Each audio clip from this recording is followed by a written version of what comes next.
This is The Telltale Heart by Edgar Allan Poe. True, nervous, very, very dreadfully nervous I had been and am, but why will you say that I am mad? The disease had sharpened my senses, not destroyed, not dulled them. Above all was the sense of hearing acute. I heard all things in the heaven and in the earth. I heard many things in hell. How, then, am I mad? Hearken! And observe how healthily, how calmly I can tell you the whole story. It is impossible to say how first the idea entered my brain, but once conceived, it haunted me day and night. Object there was none. Passion there was none. I loved the old man. He had never wronged me. He had never given me insult. For his gold I had no desire. I think it was his eye. Yes, it was this. He had the eye of a vulture, a pale blue eye with a film over it. Whenever it fell upon me, my blood ran cold, and so by degrees, very gradually, I made up my mind to take the life of the old man and thus rid myself of the eye forever. Now this is the point. You fancy me mad. Madmen know nothing. But you should have seen me. You should have seen how wisely I proceeded, with what caution, with what foresight, with what dissimulation I went to work. I was never kinder to the old man than during the whole week before I killed him. And every night, about midnight, I turned the latch of his door and opened it, oh, so gently. And then, when I had made an opening sufficient for my head, I put in a dark lantern, all closed, that no light shone out, and then I thrust in my head. Oh, you would have laughed to see how cunningly I thrust it in. I moved it slowly, very, very slowly, so that I might not disturb the old man's sleep. It took me an hour to place my whole head within the opening, so far that I could see him as he lay upon his bed. Would a madman have been so wise as this? And then, when my head was well in the room, I undid the lantern cautiously, oh, so cautiously, for the hinges creaked. I undid it, just so much that a single thin ray fell upon the vulture eye. And this I did for 7 long nights, every night just at midnight. But I found the eye always closed. And so it was impossible to do the work, for it was not the old man who vexed me, but his evil eye. And every morning when the day broke, I went boldly into the chamber and spoke courageously to him, calling him by name in a hearty tone, and inquiring how he had passed the night. So you see, he would have been a very profound old man indeed to suspect that every night, just at 12, I looked in upon him while he slept. Upon the 8th night, I was more than usually cautious in opening the door. A watch's minute hand moves more quickly than did mine.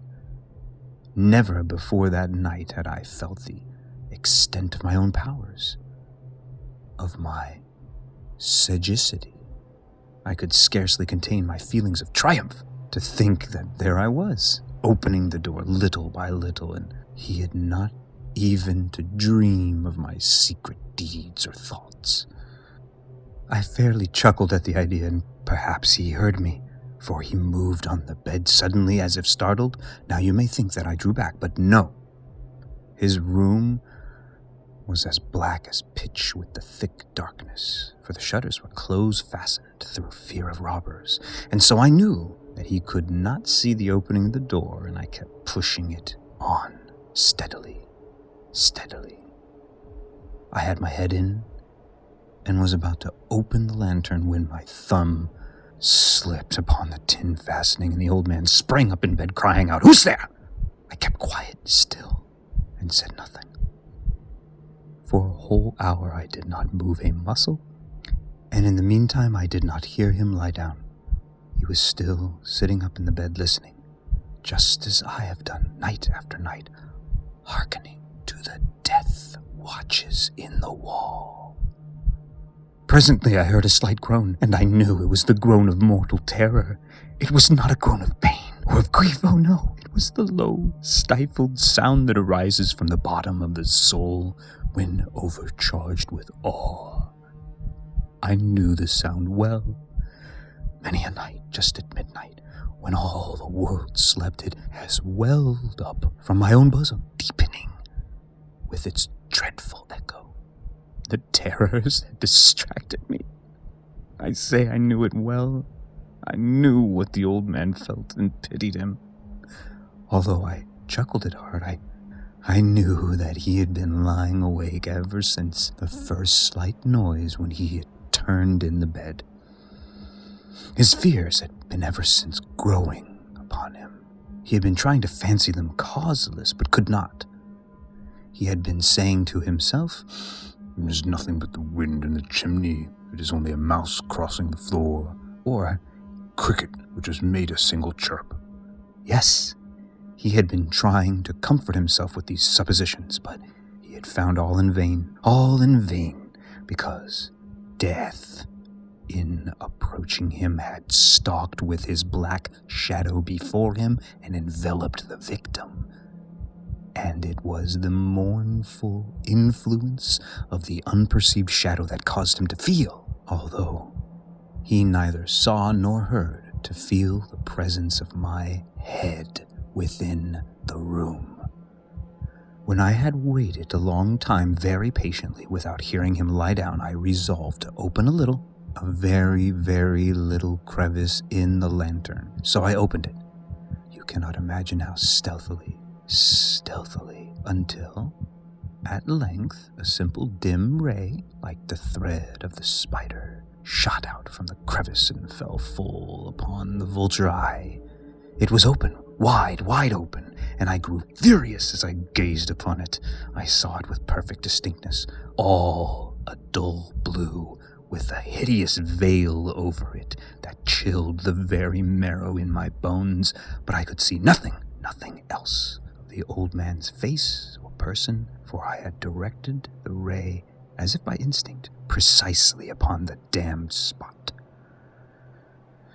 And have I not told you that what you mistake for madness is but over-acuteness of the sense? Now, I say, there came to my ears a low, dull, quick sound, such as a watch makes when enveloped in cotton. I knew that sound well, too. It was the beating of the old man's heart. It increased my fury, as the beating of a drum stimulates the soldier into courage. But even yet I refrained and kept still. I scarcely breathed. I held the lantern motionless. I tried how steadily I could maintain the ray upon the eye. Meantime, the hellish tattoo of the heart increased. It grew quicker and quicker and louder. Every instant the old man's terror must have been extreme. It grew louder. I say louder. Every moment. Do you mark me well that I have told you that I am nervous? So I am.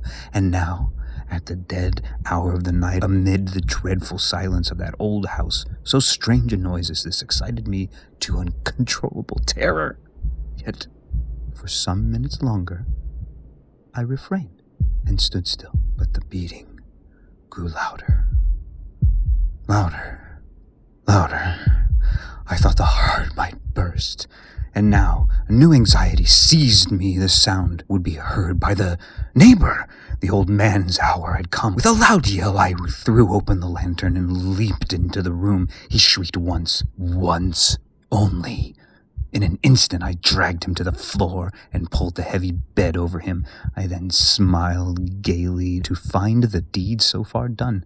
But for my many minutes, the heart beat on with a muffled sound. This, however, did not vex me. It would not be heard through the wall. At length it ceased. The old man was dead. I removed the bed and examined the corpse. Yes, he was stone dead. I placed my hand upon the heart and held it there many minutes. There was no pulsation. He was stone dead. His eye would trouble me no more. Now, if still you think me mad, you will think so no longer when I describe the wise precautions I took for the concealment of the body. The night waned, and I worked hastily, but in silence. First of all, I dismembered the corpse. I cut off the head and the arms and the legs.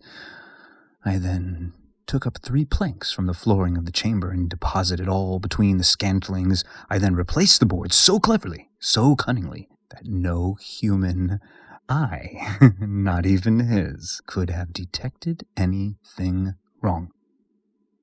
There was nothing to wash out, no stain of any kind, no blood, spot, whatever. I had been too wary for that. A tub had caught all.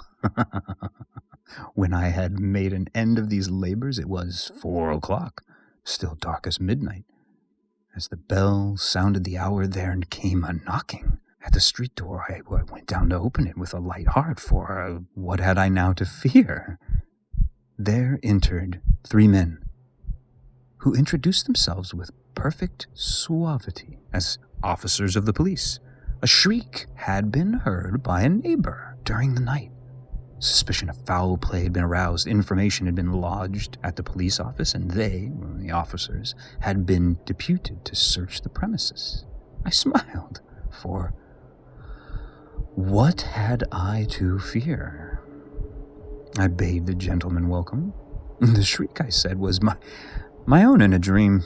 The old man I mentioned was absent in the country. I took my visitors all over the house. I bade them search well.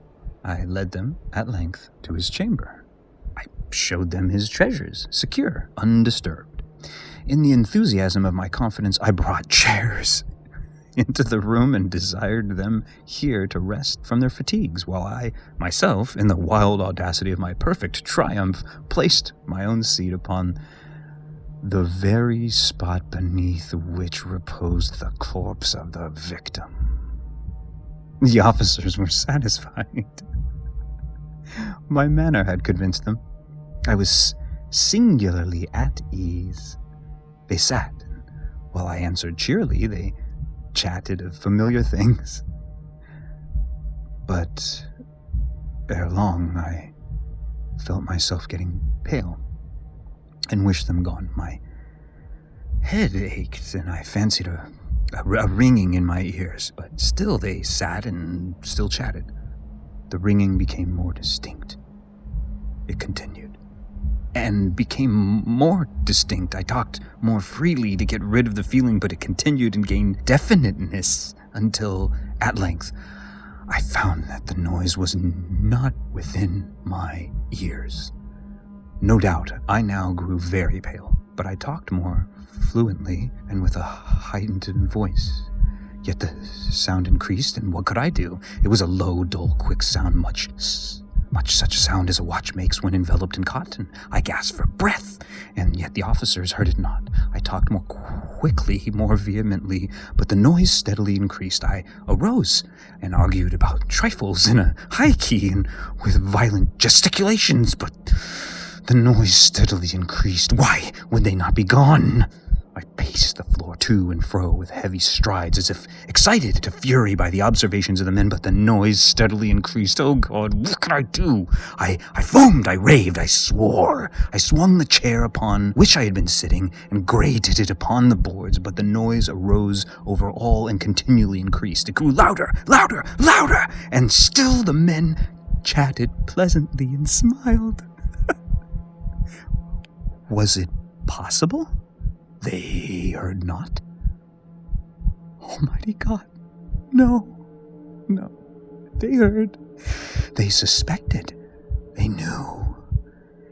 They were making a mockery of my horror. This I thought, and this I think, but anything was better than this agony. Anything was more tolerable than this derision. I could bear those hypocritical smiles. No longer I felt that I must scream or die. And now, again, hark! Louder! Louder! Louder! Louder! Villains! I shrieked. Dissemble no more. I admit the deed. Tear up the planks. Here! Here! It is the beating of his hideous heart.